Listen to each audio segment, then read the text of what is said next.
Welcome back to another episode of ShirtBurger. Got me, Adam, Caleb. How's it going? Good. So, today we're going to talk about the World Central Kitchen and the attack that happened with the 3 supply trucks in Gaza. What was it again? It was a missile strike? Yeah, so from what I originally seen it on TikTok. This was how I even found out the World Central Kitchen was a thing. And apparently there was a Hellfire missile attack on 3 convoy trucks that were supposed to be going into Gaza to supply aid. And from... They're basically like supplying charity food or something, right? Yeah, so the guy I seen on TikTok, he was actually really emotional about it, but he kind of coined the term, this is me saying this, he coined the term, these are the closest people to saints that we have in today's world, because they're literally going out of their way in providing a war zone. Yeah, not even just that, they're like they've supplied food and water to people who have been involved in volcano eruptions, hurricanes, earthquakes, pretty much any natural disaster you can think of. And then just if people are kind of going through like a drought or something, they provide aid for people like that as well. But this, yeah, they're in Gaza right now during the war that's going on down there with the Israel and Pakistan. I just wanted to take a note of that real quick. But this started with a chef who's an American citizen. He was born in Spain, if I remember correctly. I could be wrong, but I'm pretty positive he was born in Spain. But he's a chef who decided that back in 2010, when there was an earthquake in Haiti, that he wanted to start providing chef-based food to people in need, like, as soon as possible. And currently the World Central Kitchen is now like the first responders to natural disasters or people who are kept from being able to get food during wartime or pretty much anything you could think of. But they're like, they're there before Red Cross, pretty much providing food and aid.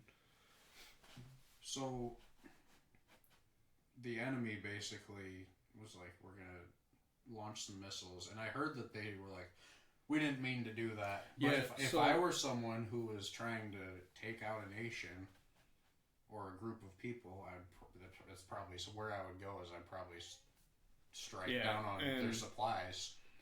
You had sent me a picture of like almost damn near perfect cutout of the World Central Kitchen logo, and it looks like they just placed it over a pile of ashes. Yeah, it was almost too perfect. And if they had done the headline with just that picture, everyone would have been like, this was staged. Yeah. This was for sure staged. But, so, yeah, I'd probably have to agree with you. Get rid of the resupplies.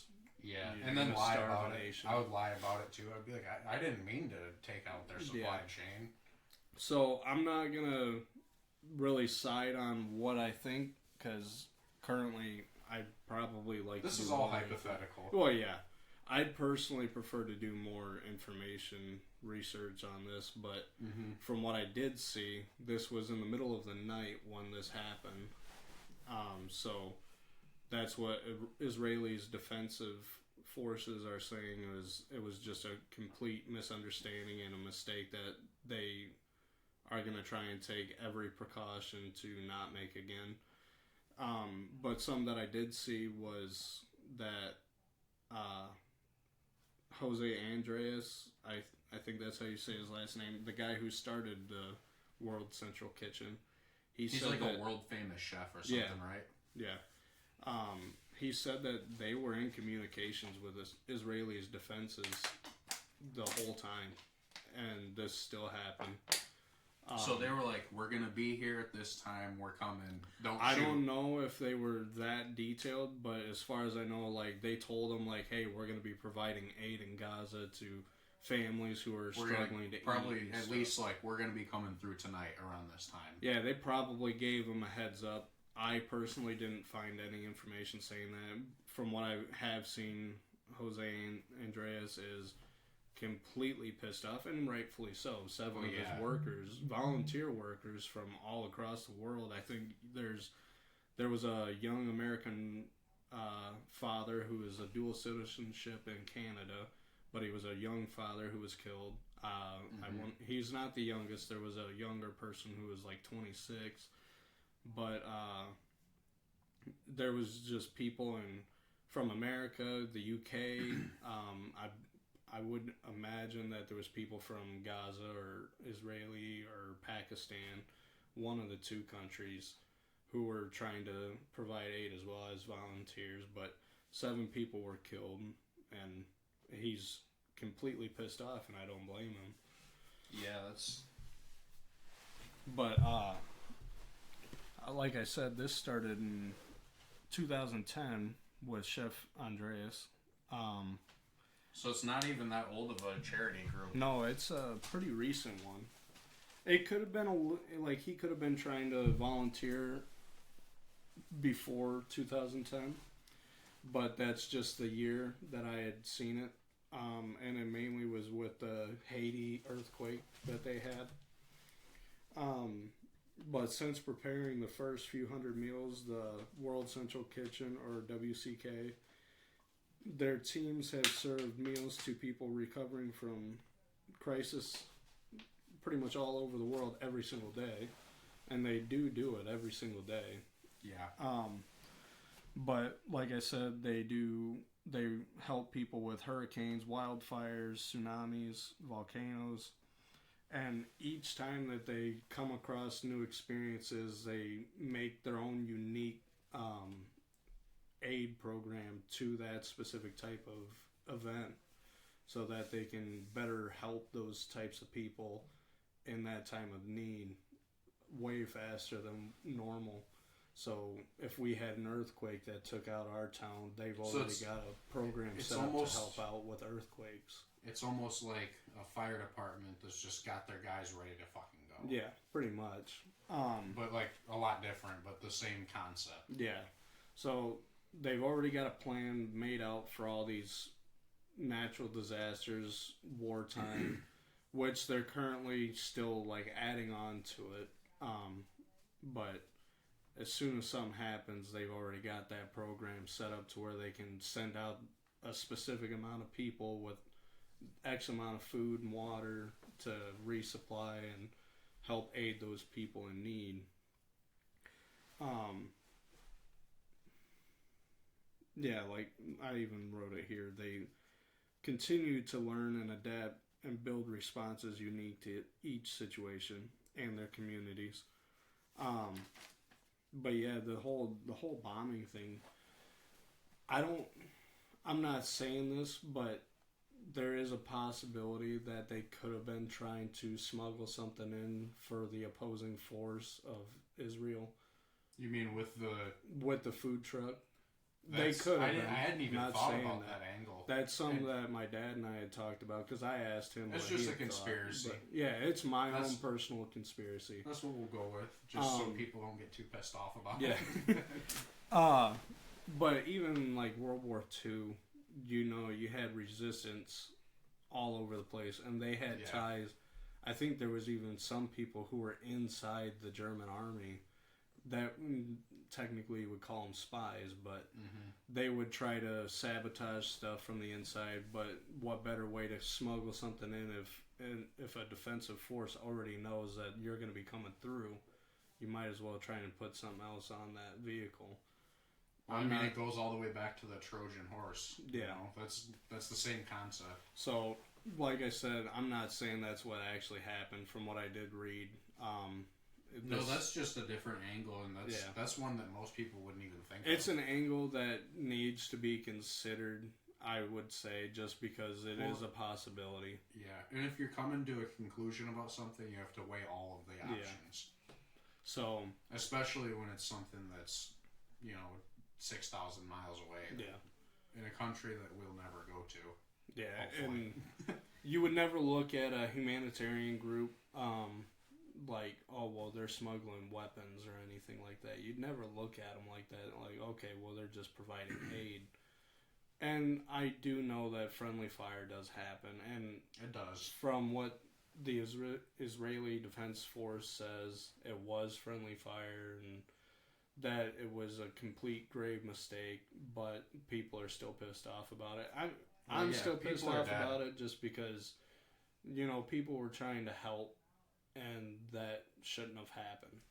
Like, I don't even know how much a Hellfire missile costs, but it's way more than I'll ever see in 10 years. Mm-hmm. You would think somebody's got to have better control over that. Like, somebody's got to be able to tell the difference of, okay, well, that's a World Central Kitchen vehicle, or that's an enemy vehicle, and we need to get rid of it. Or, okay, well, that's clearly not an enemy target. Let's just not shoot at it. But apparently technology isn't as advanced to that point. I don't know. See, and that's the one thing that makes me go back to, they're probably trying to cut the supply chain. Because there's a lot of people, like when people strike with missiles, there's a lot of people behind that. Oh, yeah. Have to approve things. Yeah. And approve what you're aiming at, who might be there. Yeah, and I know from... At least with our country. Yeah, our country... Like a drone strike, a predator missile strike. There's probably 15 dudes behind the controller. Yeah, you've got to get permission for it to even go through for one. And then even if the drone's already flying around the area, they're not allowed to engage unless they get permission to engage. And that's usually got to go through a decent amount of people in order for that to go out. But it could be different. It's also another thing that the fact that it made like super big news, I don't know what I'm trying to say right now. Joe Biden's pissed off. Is he? Yeah. I've seen, they've resupplied Israel with more Hellfire missiles. Joe Biden is not happy. Wow. It looks like it's about to get ugly. Well, he just talked about it like this morning or something. Oh, okay. Like this morning or late last night or something. Like they released that he had a phone call with the leader of the country, and he's pissed. And it might get ugly. Which kind of circles us back to the whole solar eclipse thing. Yeah. It's all perfect timing. All this crazy shit's happening right before the solar eclipse. And I'm not one of those people that's like, the rapture's coming for the solar eclipse. Like, it's not something that I'm 100% sold that is not going to happen. Because I'm not God. I don't know everything. But at the same time, I think it's very unlikely. And it's just too much building up. I think something big probably will happen. I think something is going to definitely happen. But I don't know what.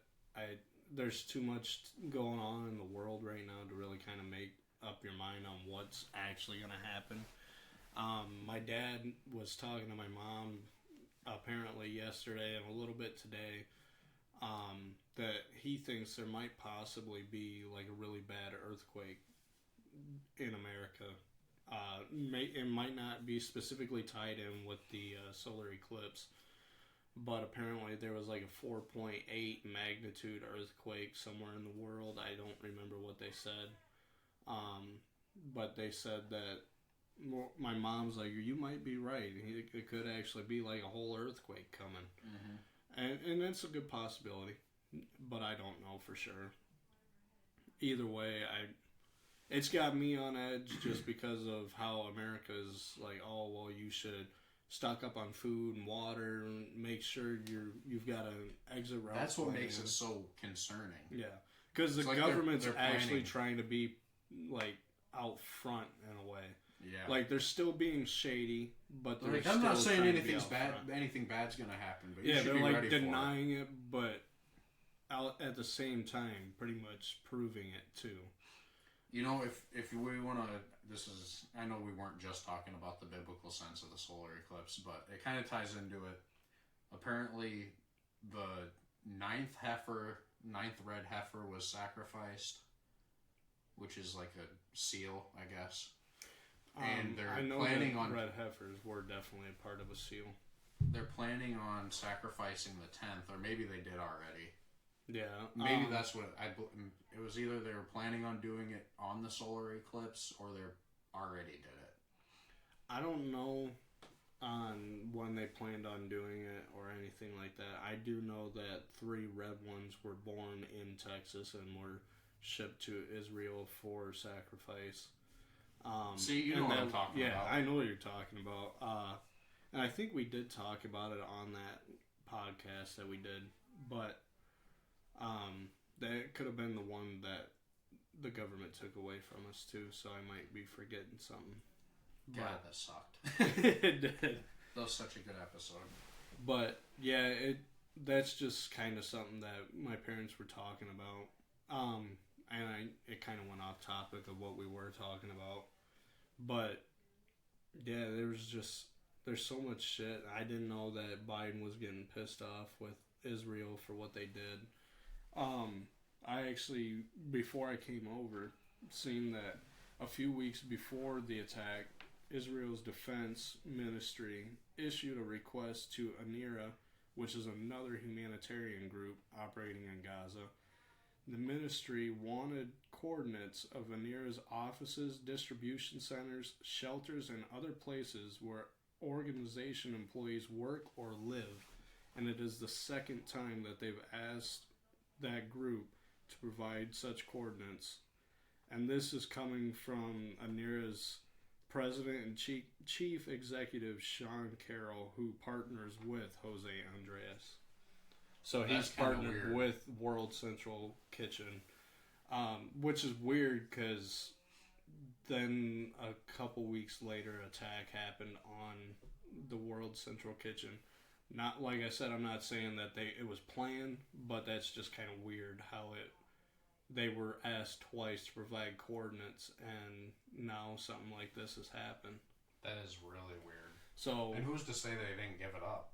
Yeah, and the guy could have just been telling, like, public media, oh, well, they asked us, and this is what we said, but he could have just told them something completely different.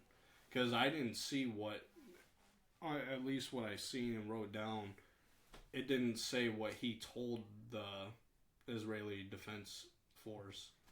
Right, well, if he had told them that, then he wouldn't want anyone to know that. Yeah, I wouldn't. I know that. It's like, yeah, you can kill my friends. Yeah, tell the world about it, too. Leave tell the my world group alone. Tell the world how you found out where they were, too. I wouldn't do that. Yeah, no, I just thought it was weird. I didn't know the attack happened at night, so, like I said, it just could have been something where it was just pure accident. And it very well could be. I want to believe it was. That's just a personal opinion, because I don't want somebody, no matter if there's a war going on or not, you shouldn't be targeting civilians. Right, or especially charity. Yeah. Because the thing is, like, a lot of times that's how countries win wars, is they kill the civilians. Yeah, I mean, look at Hiroshima. Yeah, we're not any saint compared to anybody else. Not us, but our nation. Well, yeah, nuked 2 huge cities full of civilians, and that's how they had to do it to win. Yeah, and like, I know it was necessary at the time because Japan had no want to stop, but it's tragic. We're supposed to be like the country that's the good country. We're supposed to be like the role model country. We're the good guys, allegedly, but we're the ones who nuked cities. Not just bombed them, literally nuked them. Yeah. It's like... It's a pretty unfortunate thing that happens in war. Oh, yeah. It sucks. I just wish it wouldn't have to happen. But that's another thing that brings me back to it probably wasn't really an accident. Mm-hmm. Is because if the good guys will nuke cities, why wouldn't the bad guys bomb a couple vans? Yeah. And it makes sense. Like, I'm not saying we have, but we've probably met people that have bombed vans. I'm willing to bet I have met people. I've met a lot of people, and I don't know what a lot of them are doing with their lives. They might be behind bars for doing some dumb shit. I have no idea. So, I'll say this about my dad. He was in the Marine Corps, and my dad's a great person, but He's done stuff during his service that he doesn't tell anybody, and I don't blame him. It's not something that you really want to talk about. But my dad's job in the Marine Corps was a forward observer. And if you don't know what it is he was basically going out and he would get coordinates for like a compound. So say we were a compound, he would go in, figure out our coordinates, and then he would relay it back to a mortar team or an artillery team that would bomb that coordinate. There's jobs where you're given that you need to say, okay, they're at this point on the earth, and this is what I'm seeing. Like, this looks like a threat. We need to get rid of it. He was given that job where, you know, you give out a coordinate, you're technically responsible for the death of those people in that compound or wherever it is, and they could be innocent. Like, there could have been civilians in plenty of places that have been blown up, and I know there is, because I've seen... Well, you've been to Walmart, you know? Yeah. You bomb a Walmart because there's a couple terrorists in there. There's more than likely some civilians, too. Yeah. It's not like it's like a Walmart just for terrorists, but there's certain situations that mess with a guy's head. Yeah. That's hard. I don't know the extent of what my dad's job was. I don't know if he actually called in any... And that's not something you'd ever want to ask either. No, I know when I was growing up and I actually found out my dad was in the Marine Corps, I did ask him if he's ever killed anybody. And he's always gave me the same answer. I know if I have or haven't. And that's something you never need to know. Right. And that's fair. The only person I know in my family who has actually taken someone's life was my grandfather when he was in Vietnam. Like, he's got a Purple Heart because of what he did. He got shot in the head while doing it.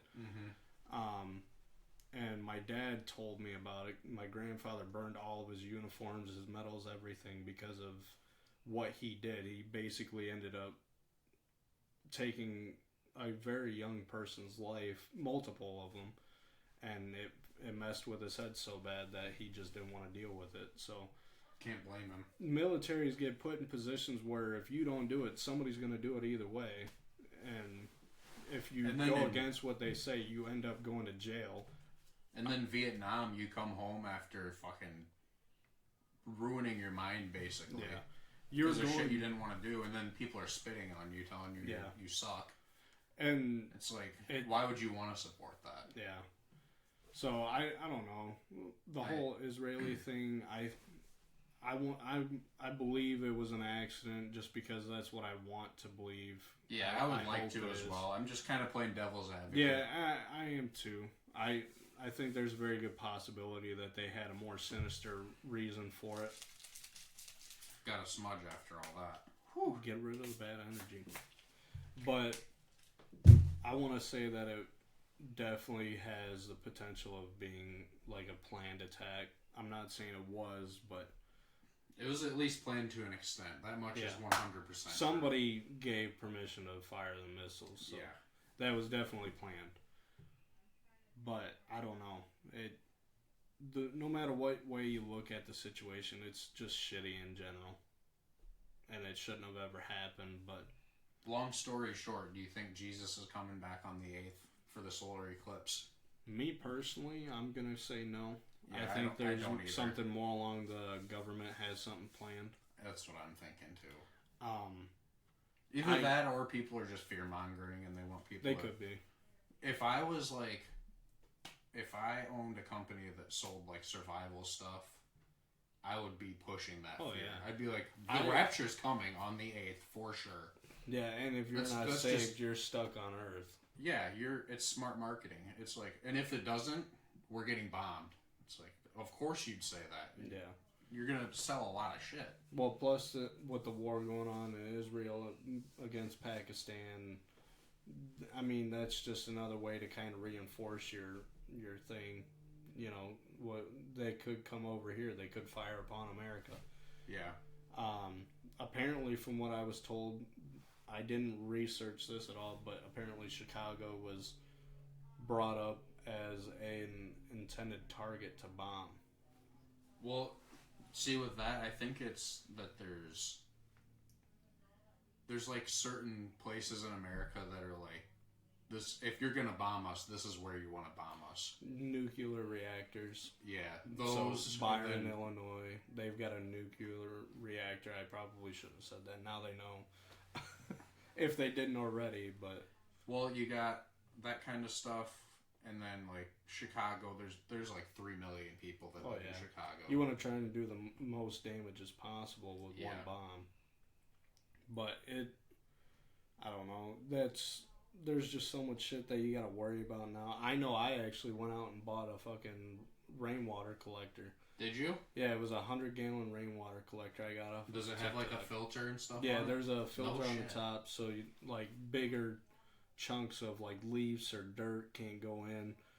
But you still have to purify it if you plan on drinking the water. This is mainly to use to like water your garden or feed your pets. Like, I know you've got ducks. You can use it to feed your ducks and water your ducks. Not feed, I don't know why I said that, but the chickens that you have as well, you can water them through this, because there's like a hose attachment at the bottom, and then there's just a regular spigot. And then it's just a good thing to have, so you can collect water, purify it if you need something to drink. Which is definitely something I'm actually going to start having my father show me how to do, because I don't know how to purify water. It's just a good skill to know. It's tough to just know that. Yeah. You don't get taught in school. So. No, you don't get taught anywhere besides like the Marine Corps. Well, the Marines, Army. I don't know if the Navy does it. They work with seawater, so I think they more along the lines show you about seawater. We'd have to ask our friend that went to the Navy. Mm-hmm. Have to ask her if they taught her, but that's something that I would like to know. But yeah, I spent like $54 for a 100-gallon rainwater collector. 100 gallons, wow. Yeah. That's like 50 gallons, but twice. Yeah. Yeah, right. The 50-gallon was actually like $32. So, I mean, it's still not bad. That's really cheap. It's hard to even find a 50-gallon water container for that much, let alone one that has that other shit with it. Yeah. So, no matter what, like, with the whole solar eclipse thing coming Monday, I think if this shows up on time, I think I'll be covered. I'll fill it up with some water from a hose until it starts raining, but you still kind of got to purify that, because, you know, now you're not allowed to drink out of hoses anymore. Mm-hmm. Even though we did it when we were little. Or I did, at least. I still do it now. Do you? I don't give a shit. Fair enough. If I'm going to get sick from that water, like, it's the same water that comes from the city, so I don't really see the difference. Besides get it right from your tap. When it first comes out of the hose, I'm not going to drink that. But, like, if it's been running for a while... Yeah, I think if I'm going to drink it, I'd let it run for, like, 2 or 3 minutes and then drink. But back when I was little, that was drinking water from God's pond. Yeah. It was so good. But, yeah, I don't think the whole solar eclipse is bringing any kind of biblical times. I don't either. You never know. No. If you guys are listening and you want to buy some smudge spray or 3D prints to help with your survivaling, hit us up. Yeah, I actually am starting to get into more survival-based 3D prints. I haven't done anything yet, so I'm not even just at least doing the research. Yeah. Figuring out what you can and can't make. I did see this one. I don't have any intentions on making, I don't think, unless somebody wants me to. But it's like a 3D printed hand bow. What? Yeah, so you can.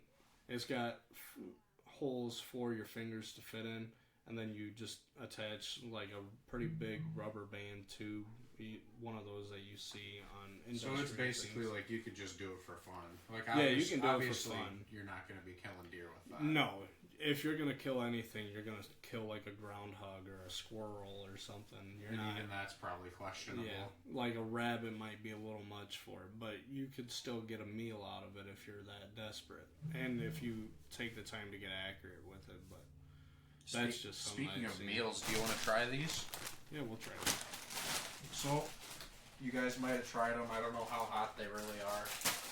We got Cheetos Smoky Ghost Pepper Puffs for the new Ghostbusters movie. So let's chow down, I suppose. I'm not a big hot person, so I'm probably not going to eat as much as you. All these are shaped like peppers. Yeah, they are. I'll show the camera real quick. Kind of a cool little thing for... I got a broken one. I don't have the tip. That sucks. I'll get one. I'll get one with a tip.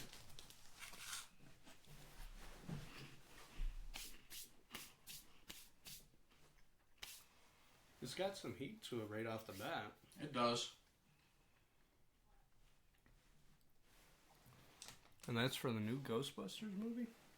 Yeah, if you look, Chester's got the gear on. Ah. I'm gonna have to grab a couple more of these. I'm gonna call it good on one. It's not bad, but I'm not gonna eat more than one. 1 through 10, what would you rate the heat off the first one? Sitting probably at a heavy 4, decent 5. It's not unbearable.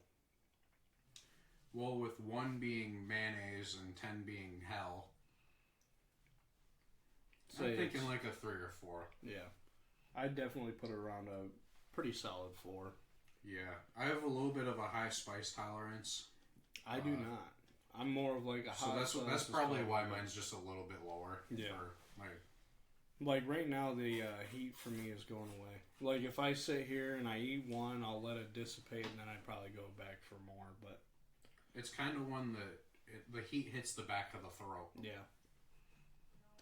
Yeah, I'm coughing after eating something spicy, and that's not really getting an effect on me. Yeah, I mean after like 5 or 6, they're for Cheetos they're pretty hot. Yeah. They're way hotter than Flamin' Hots, so if that's what you guys are expecting, do not buy these. I haven't even ate the Flaming Hot ones, so... Flamin' Hot Cheetos? Yeah. I wasn't a big Flaming Hot... I'm not a big Cheeto person in general.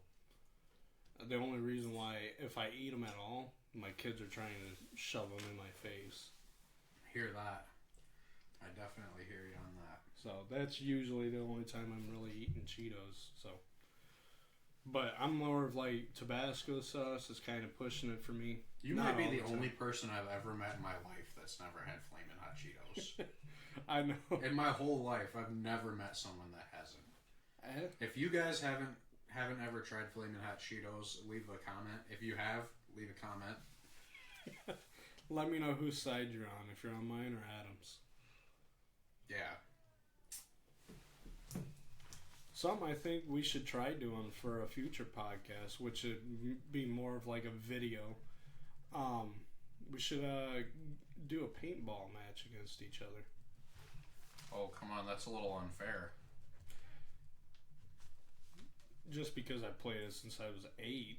Yeah, and I've never done it in my life. Look, dude, I'll probably go out there and look like a bitch. I cried like a bitch. Son of a... I cried because like I've been a shot girl. with a paintball like once, and it was not fun. The first time I got shot by a paintball, I was like 7, and it shot me in my ankle, and I sat there on the ground bawling for at least an hour. And that was the day my dad told me that I wasn't allowed to do it until I became a man. But usually he would start us, being me and my brother and my sister, he would start us out at 8. But even then, I still cried like a little girl. I started getting more used to it after a while, and it just became fun after that point. But it's just a lot of fun. I had Jameson. He went out with me. Dylan, he went out. I shot Jameson in the nuts. It was a blast. Seeing him double over, we were playing woods ball, and he was sneaking through the trees, and I was hiding behind a little bush, and I stood up, and I shot, I think, 3 times.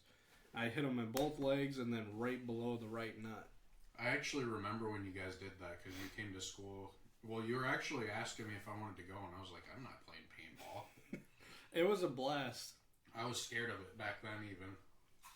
Paintball is more of a, in my opinion, more of a man's sport than airsoft, just because it's got a lot more pain tolerance that you need to have for it. Airsoft is just fun, especially nowadays, just because. Well, now they have those guns that shoot like guns, you know. That's what I was gonna say. Is airsoft has more realistic weapons. Paintball, they ain't got shit like that. You got a tip, and they're hitting FPS like a real rifle. Yeah, or like a 22. I do want to get like an airsoft sniper rifle and just shoot at shit like that. That to me, like I like watching Silo Entertainment on YouTube. That guy plays a lot of airsoft. He did like a D-Day reenactment that looked like a blast. But I've always enjoyed paintball more. So, if you guys do get curious and want to see that, maybe we'll go out and get some paintball guns. I think that would be fun. It would be fun to at least try. It's something that I would like to try in my life. No reason not to. No, it don't hurt that bad. As long as you're like 15 feet away from somebody, you're not going to break their skin and make them bleed or anything. And obviously being safe and wearing a paintball mask at all times. Except for when you're taking a break, you know. You will lose an eye. Yeah.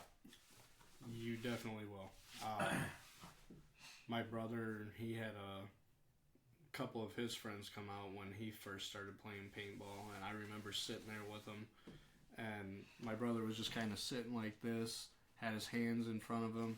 And his friend had his gun resting on his lap. And he pulled the trigger and it shot my brother in the hand. It broke his skin.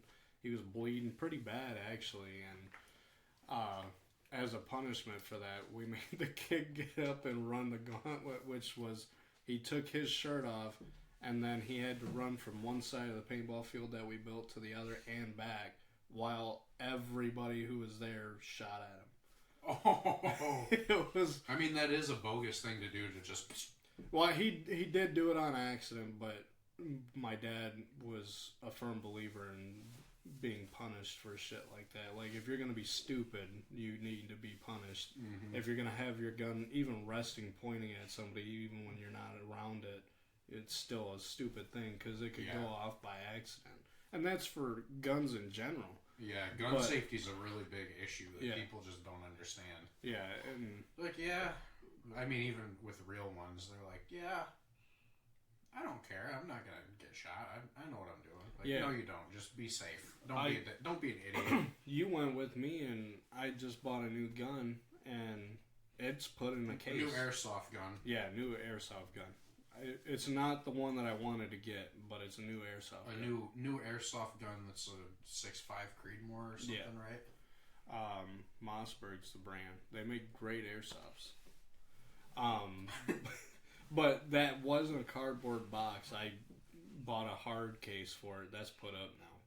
And I've got the bolt for it taken out of the gun, so I know that for a fact there's no way a firing pin's going to ignite any kind of powder, but...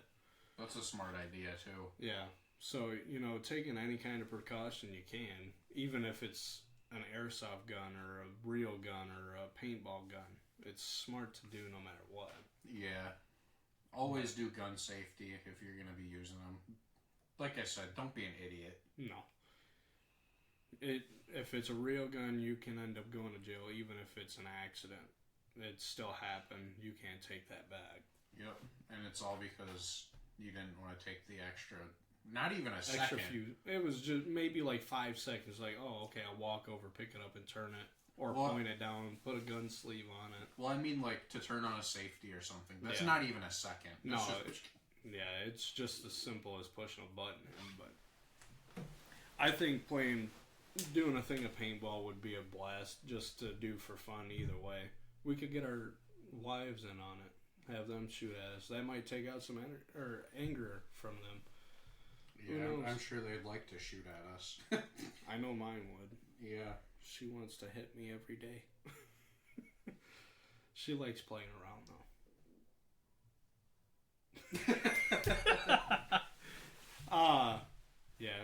I think that would be a blast to do. I think that could be something we do on a future video. Yeah, I'm excited for warm weather to come so we can do... Today's actually not that bad. Today is pretty nice, but it's like the first sweatshirt weather, but not. It's to the point where you might get used to it and take your sweatshirt off. Yeah, but it's like the first day that's been decent in a while. Yeah, I think it's been like 20 degrees up to 30 degrees recently. I haven't paid too much attention to the weather, and I just know that today has been exceptionally better than what we've had.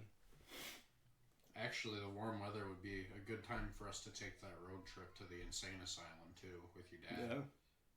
Because I know that's something that he wanted to do, and that's something I would like to go do again.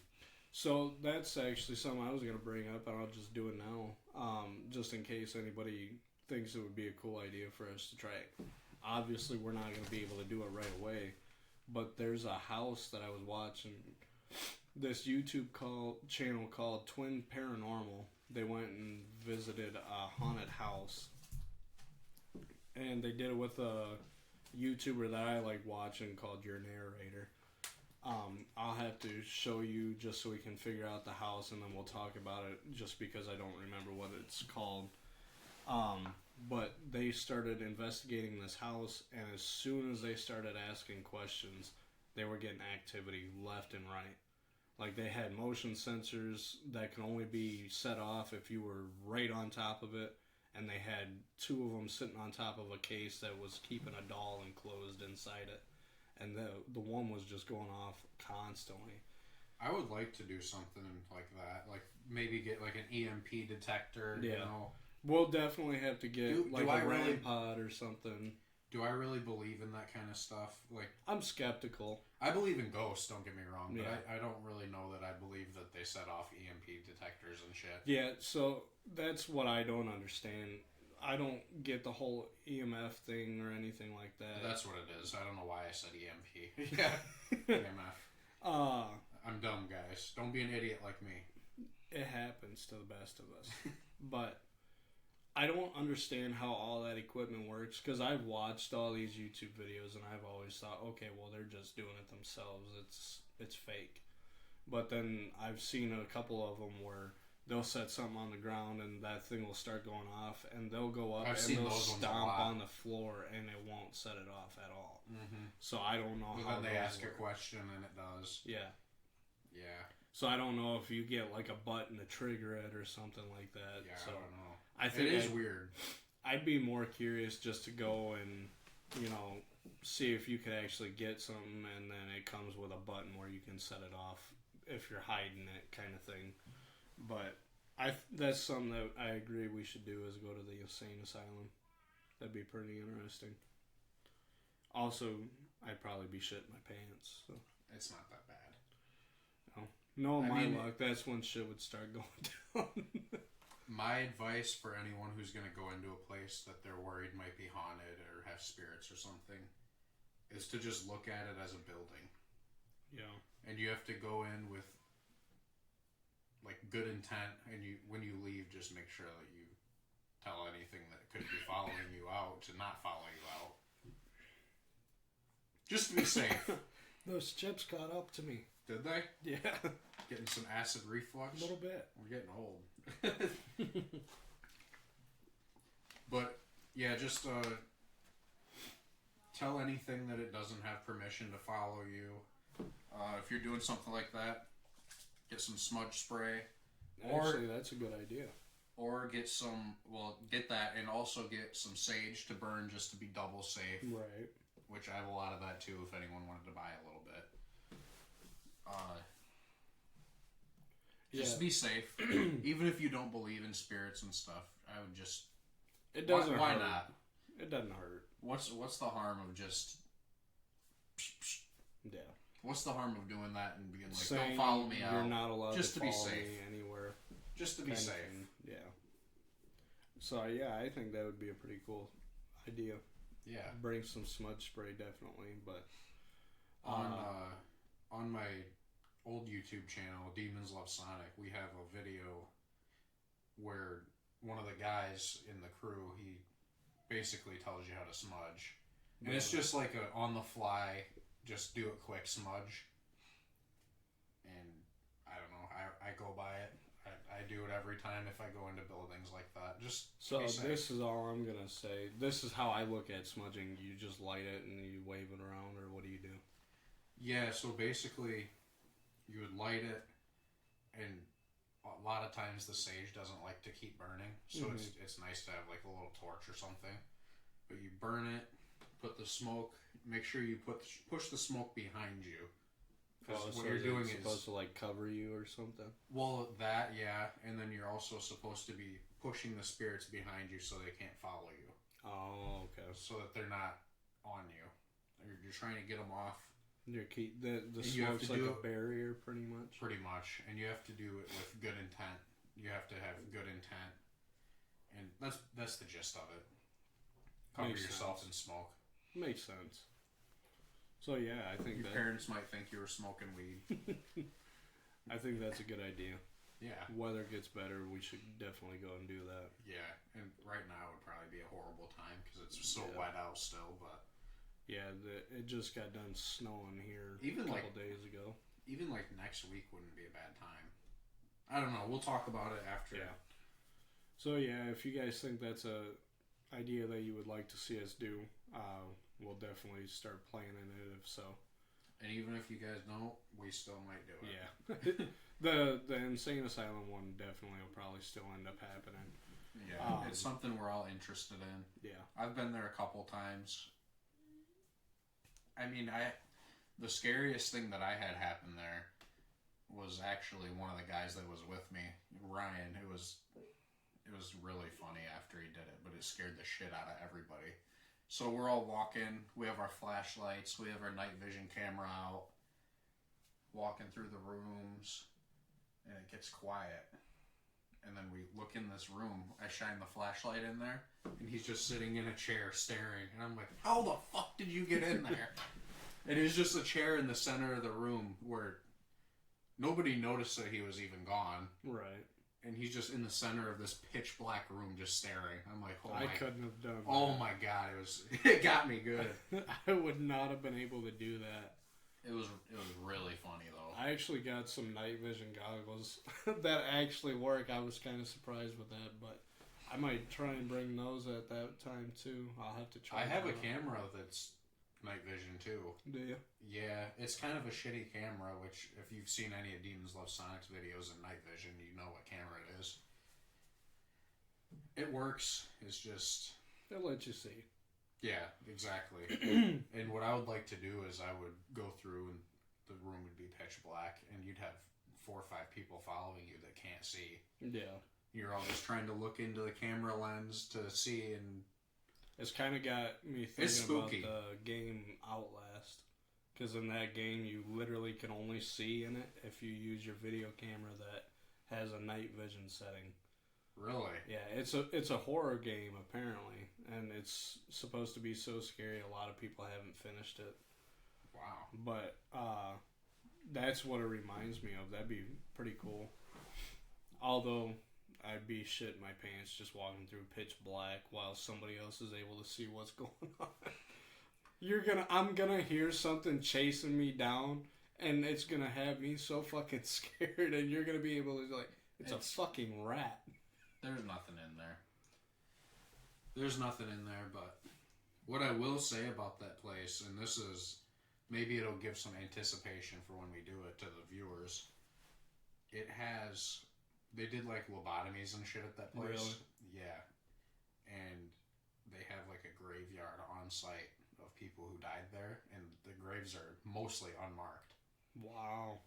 So it makes it a little scarier to go to. Yeah. It makes it a little more interesting for the viewers, I think.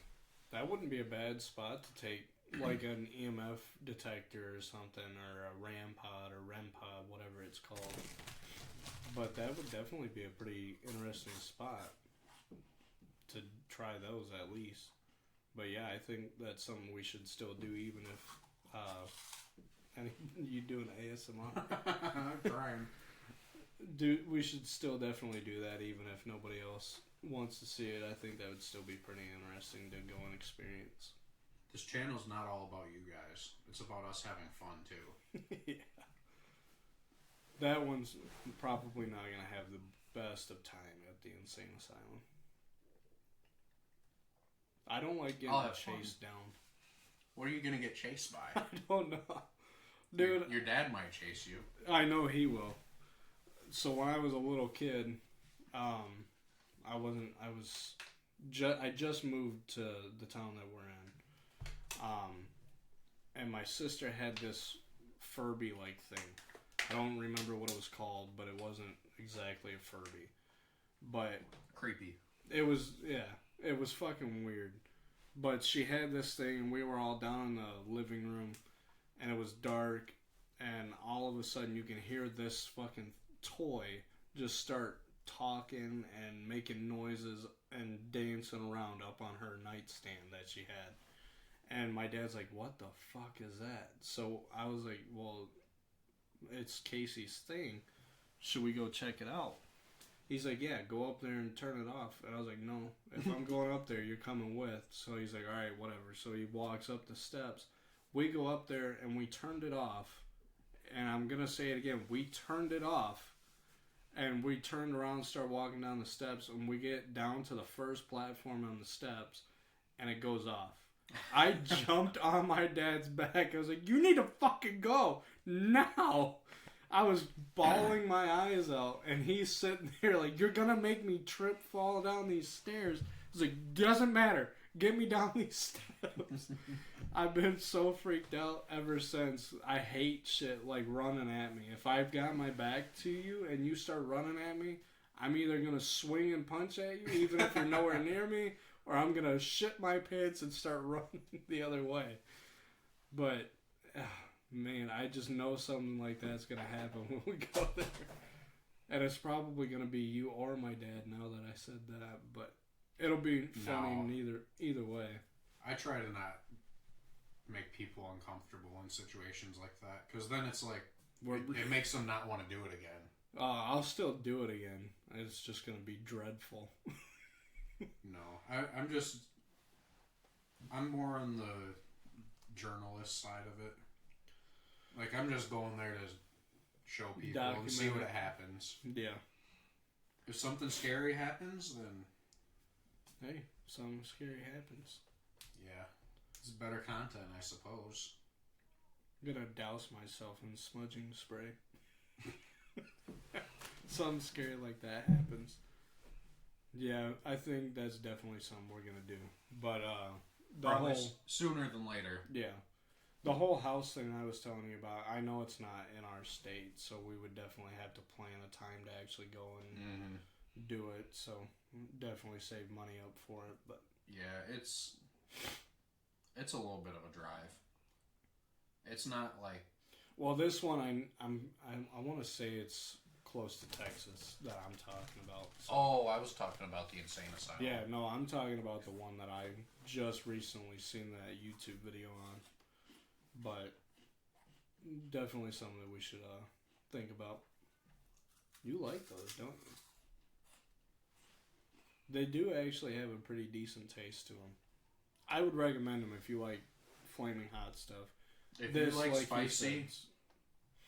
yeah, these got a little bit more of a kick from what he said. Hit that like button! I'm not going to be eating anything like that. But yeah, I think I pretty much covered everything I wanted on the World Central Kitchen. I don't know if you had anything else on it, but... no, I mean, we got into pretty good detail, and you had a lot more notes than I did. Yeah, I had more notes on the whole, what it is, more than the actual bombing itself, because it's going to be pure...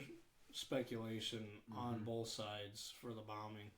Obviously, Jose Andres, he's gonna be more pissed off than he is than you and me. Obviously, it's his organization, and then Israeli Defense Forces, they're gonna want to try and cover their backs and say it's an accident because now the whole world's pissed off that happened, including me. I mean, it shouldn't have happened, but And it's upsetting for everyone. I actually wrote down something that the Israeli Defense Forces said. They called it a grave mistake, but they also said that these types of mistakes are casualties of war, which they have. They're not wrong. They're not wrong. They do have a point on that. So, I don't know. Take it how you will. That's my whole thought process on it. I don't think I really have a side on it. I just kind of just wish it just didn't happen. It shouldn't have. But like they said, it is a casualty of war. It's just not something that should have happened either way. Well, with that being said, do you want to wrap it up? Yeah. Thanks for listening. Share with your friends, please. It's the sharing and subscribing is the best way to support us. Yeah. We really appreciate when people do that because it's hard. It means a lot. It's hard to get subscribers. We're doing it all by word of mouth, basically. And thanks for all your support. And we've been ShirtBurger. Thanks.